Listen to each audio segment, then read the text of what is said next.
Okay, next is non-biological organic. Some organic are non-biodegradable because they are toxic to organisms such as organic pesticide, some industrial chemical, and hydrocarbon that combine with chlorine.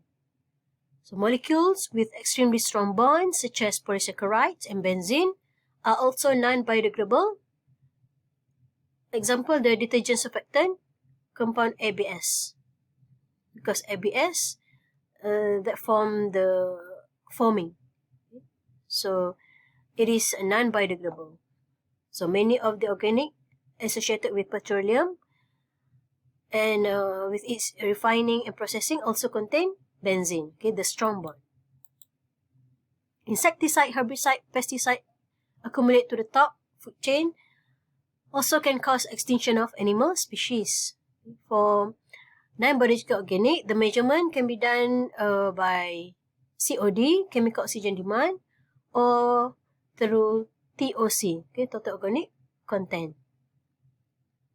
Higher than BOD, the non-biological organic, of course, higher than BOD because more compounds can be chemically oxidized than can be biologically oxidized. So this is the differences between COD and BOD. For wastewater with ratios higher than 3, it is assumed that some oxidizable material in sample is not biodegradable. So you can see the differences. BOD compared to COD. So this is BOD, which is measure the biodegradable organics, while COD measure biodegradable as well as non-biodegradable organics.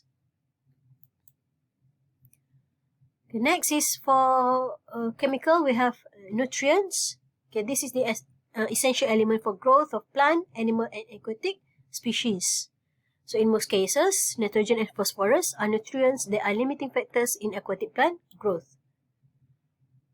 The next one is nitrogen, because nitrogen is an essential building block in the synthesis of protein, where nitrogen data will be required to evaluate the treatability of wastewater by biological processes. The tests for nitrogen in water commonly include analysis for ammonia, nitrate, and also organic nitrogen. Next chemical parameters is phosphorus. Okay, the problems if having phosphorus is the taste and odor in drinking water, and also can be toxic, especially to farm animals. Okay, the sources for phosphorus coming from fertilizer and also detergent. So the next one is biological parameter. So we have done with a physical parameter and also chemical parameter. Now it comes to biological parameter. So it can be divided into two, the coliform organism and bacteria or protozoa or viruses. Okay. So this is to assess effectiveness of disinfection processes, while bacteria, protozoa, and viruses is to assess wastewater for reuse. Okay.